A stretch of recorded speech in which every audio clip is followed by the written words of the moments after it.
قرآن علم کا خزانہ ہے، قرآن علم کا سمندر ہے، قرآن کے اندر حکمتیں پوشیدہ ہیں۔ جس طرح سے کوئی انسان سمندر کے ایک حصے میں سفر کر کے اس کی گہرائی کا اور اس کی وسعت کا اندازہ نہیں لگا سکتا، اسی طرح سے کوئی بھی شخص قرآن کی ایک آیت کو پڑھ کر اس کے سارے مطلب کو سمجھنے کا دعویٰ نہیں کر سکتا۔ قرآن کے اندر بہت سے موتی چھپے ہوئے ہیں، اور اللہ سبحانہ وتعالیٰ علم کے موتی انہی لوگوں کو عطا کرے گا جو اس کو سیکھنے کا ارادہ کریں گے، جو اس کو سیکھنے کی کوشش کریں گے۔ سب سے بڑی اور سب سے اہم بات قرآن کے علم کے متعلق یہ ہے کہ قرآن ہر شخص کے لیے علم و ہدایت ہے، ہر شخص کے لیے نصیحت ہے۔ ایک پڑھا لکھا انسان، ایک سائنسداں، ایک ڈاکٹر اگر قرآن کو پڑھے گا اور وہ اپنے علم کے مطابق اس میں علم کے خزانے ڈھونڈے گا یا اس میں علم کے دلائل ڈھونڈے گا تو وہ اس کو حاصل ہوں گے۔ اور ایک سادہ انسان، سیدھی سادی زندگی گزارنے والا انسان اگر قرآن کو پڑھے گا اور اپنے لیے نصیحت حاصل کرے گا تو اس کو نصیحت ملے گی، اس کے لیے ہدایت نامہ ہوگا۔ اور ایک اور بات قرآن کے متعلق کہی جاتی ہے جو ہمارے بزرگ کہتے تھے کہ قرآن ہر ایک کا شخصی طور پر مشیر ہے، شخصی طور پر، شخصی لائف میں، پرسنل لائف میں وہ اس کو مشورہ دینے والا ہے، وہ ان کی الجھنوں کو سلجھانے والا ہے، وہ ان کے غموں کو دور کرنے والا ہے، وہ ان کے درد کو دور کرنے والا ہے۔ ضرورت اس بات کی ہے کہ ہم قرآن کو پڑھنا شروع کریں۔ عمومی طور پر مسلم گھرانوں میں قرآن کی تلاوت کی جاتی ہے، لیکن قرآن کی تلاوت وہ بے ذائقہ ہوتی ہے کیونکہ ہم اس کے مطلب کو نہیں سمجھتے ہیں۔ تلاوت کا ثواب ضرور ملتا ہے لیکن ہمیں تلاوت کی لذت نہیں آتی، ہمیں تلاوت سے ہمارا ایمان نہیں بڑھتا، ہمیں تلاوت سے اللہ سبحانہ وتعالیٰ کی قربت نہیں حاصل ہوتی۔ تلاوت کے ذریعے اگر ہم اللہ سبحانہ وتعالیٰ کی قربت حاصل کرنا چاہتے ہیں، تلاوت کے ذریعے اگر ہم اپنا ایمان بڑھانا چاہتے ہیں، اگر ہم تلاوت میں لذت حاصل کرنا چاہتے ہیں تو ضروری ہے اس بات کے لیے کہ ہم قرآن کو مطلب سمجھ کر پڑھیں۔ یہ حقیقت کے پیش نظر میں نے اس سفر کا آغاز کیا ہے۔ اس میں میرا مقصد یہ ہے کہ بغیر عربی گرامر سیکھے ہوئے قرآن کی تعلیم کے اصل مقصد کو لوگوں تک پہنچایا جائے۔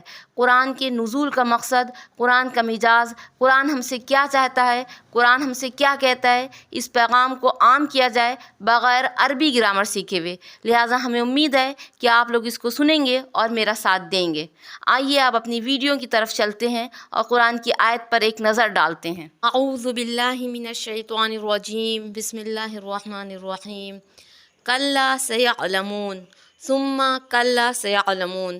ان دونوں آیتوں میں اللہ تعالیٰ نے ایک ہی بات کو دو بار کہا ہے، صرف تھوڑے فرق کے ساتھ۔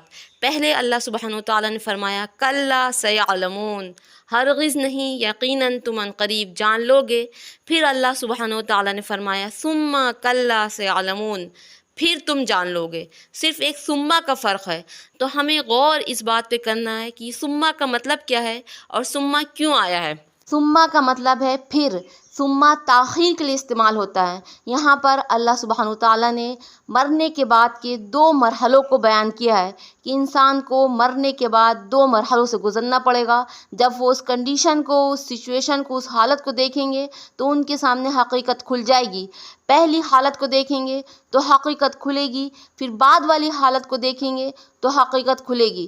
بعد والی حالت کو بیان کرنے کے لیے اللہ سبحانہ وتعالیٰ نے ثم کا لفظ استعمال کیا ہے۔ ثم کا لفظ دلالت کرتا ہے تاخیر پر، یعنی بہت لمبے عرصے بعد وہ اپنی اس حالت کو دیکھیں گے اور ان کی آنکھیں کھلی کے کھلی رہ جائیں گی اور وہ حقیقت سے آشنا ہو جائیں گے۔ آئیے دیکھتے ہیں اور سمجھتے ہیں اور سوچتے ہیں کہ وہ حالات کیا ہوگی۔ پہلا مرحلہ جب انسان پہ حقیقت کھلے گی وہ اس کی موت کا وقت ہوگا اور اس کی قبر کا عالم ہوگا۔ جب وہ قبر میں لٹایا جائے گا تو اس وقت وہ حقیقت دیکھے گا کہ حقیقت کیا تھی، ہم کس چیز کو اہم سمجھ رہے تھے اور کیا چیز اہم نکلی۔ اس قبر کی اندھیری کوٹری میں عیش و آرام، راحت کا سامان پیسوں سے اور مال سے نہیں خریدا جا سکتا ہے، بلکہ اس قبر کی اندھیری کوٹری میں عیش و آرام اور راحت کا سامان نیکیوں سے خریدا جائے گا۔ اللہ سیعلمون میں جو اللہ سبحانہ تعالیٰ نے بیان کیا ہے کہ عنقریب وہ لوگ جان لیں گے، اس کا مطلب یہ ہے کہ ان کی موت کا وقت ہوگا اور ان کا عالم برزخ ہوگا، ان کی قبر کا وقت ہوگا، جب قبر میں وہ رکھے جائیں گے یا جب وہ عالم برزخ میں داخل ہوں گے تو ان پر حقیقت کھل جائے گی، وہ دیکھ لیں گے کہ کیا چیز حقیقت تھی۔ آج یقین کرنا مشکل ہوتا ہے، آج لوگ ہنسی مذاق اڑاتے ہیں کیا ایسا بھی ہوگا، لیکن جب اپنی آنکھوں سے دیکھیں گے تو حقیقت کھل جائے گی۔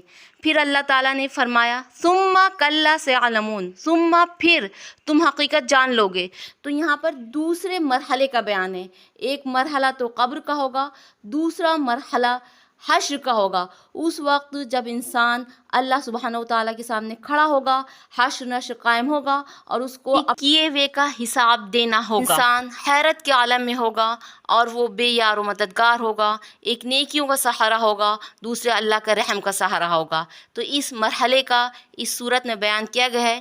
پوری صورت میں عالم حشر کا نقشہ کھینچا گیا ہے، دلائل سے یہ بات ثابت کی گئی ہے کہ عالم حشر یقینی ہے۔ دلیلیں وہ دی گئی ہیں جو انسان صبح و شام دیکھتا ہے، سورج کو ہر انسان دیکھتا ہے، آسمان کو ہر انسان دیکھتا ہے، زمین سے ہر انسان فائدہ اٹھاتا ہے، آسمان کی بارش سے ہر انسان فائدہ اٹھاتا ہے۔ ان چیزوں پہ غور کرو، اللہ تعالیٰ بار بار عقل کو مخاطب کر رہا ہے، ذرا غور کرو آسمان پر، اور ذرا غور کرو زمین پر، اور ذرا غور کرو سورج پر، اور ذرا غور کرو بارش پر۔ جب اللہ سبحانہ وتعالیٰ اتنے بڑے بڑے کام اتنی آسانی کے ساتھ کر سکتا ہے تو اس کو انسان کو مارنے کے بعد دوبارہ پیدا کرنا کیا مشکل ہے۔ اس صورت میں بیان کیا گیا ہے کہ اللہ کی قدرت کتنی وسیع ہے اور تم اللہ کی قدرت کے آگے کتنے عاجز اور کتنے کمزور ہو۔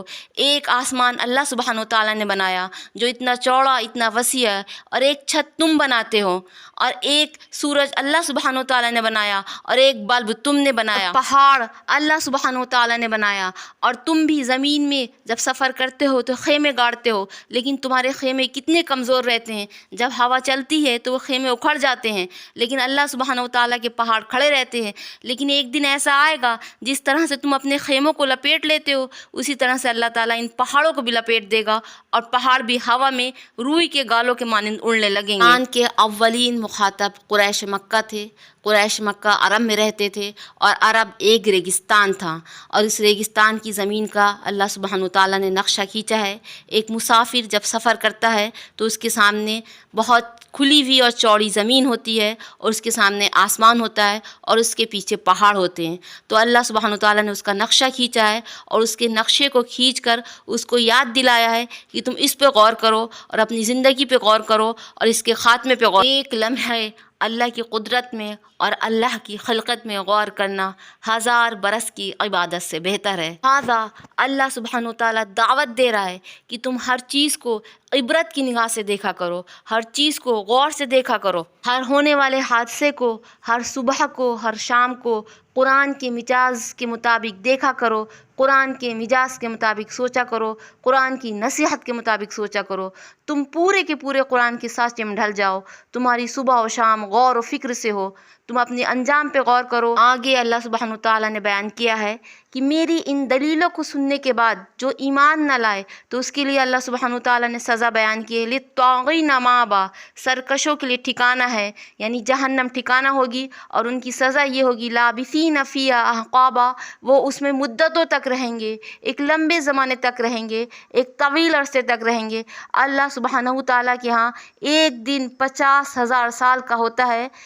اپنی زندگی کے دنوں سے اللہ سبحانہ وتعالیٰ کے ہاں گنتی نہیں کی جاتی ہے، بلکہ اللہ سبحانہ وتعالیٰ کے ہاں جو دن ہوتے ہیں وہ اتنے لمبے ہوتے ہیں کہ اس کے متعلق قرآن شریف کی دوسری آیت بیان کرتی ہے 50,000 سنہ، یعنی 50,000 سال کا دن ہوگا۔ سزا تمہیں برداشت کرنی ہوگی، اور یہ سزا کس جرم کی ہے؟ اس سزا کا جرم کیا ہے؟ اس کے متعلق اللہ سبحانہ وتعالیٰ بیان کرتے ہیں انہم لا یرجون حسابا، اس کا جرم یہ ہے کہ وہ حساب کا یقین نہیں رکھتے تھے، وہ بھول گئے تھے کہ اللہ سبحانہ وتعالیٰ نے دنیا میں بھیجا ہے تو ہمیں واپس بھی جانا ہے۔ وہ دنیاوی زندگی میں مگن ہو گئے تھے، انہوں نے آخرت کی یاد کو بھلا دیا تھا، اللہ کی یاد کو بھلا دیا تھا۔ آگے اللہ سبحانہ وتعالیٰ ارشاد فرماتے ہیں جزاؤں وفاقا، یہ پورے تمہارے اعمال کا بدلہ ہے۔ اللہ سبحانہ وتعالیٰ کسی پر ظلم نہیں کرتے ہیں بلکہ ان کے کارناموں کا اور ان کی کرتوتوں کا بدلہ دیا ہے۔ لہٰذا میرے بھائیوں اور میری بہنوں، جب کبھی ان آیتوں کی تلاوت کرو تو اس کی ترجمے کو پڑھو اور اس کی تشریح کو پڑھو اور اس کو سمجھو، اور تھوڑی دیر ان آیتوں پر پڑھ کر ان پر غور کرو اور اپنی آخرت کو یاد کرو، اور اللہ سبحانہ وتعالیٰ کے سامنے دو آنسو بہاؤ۔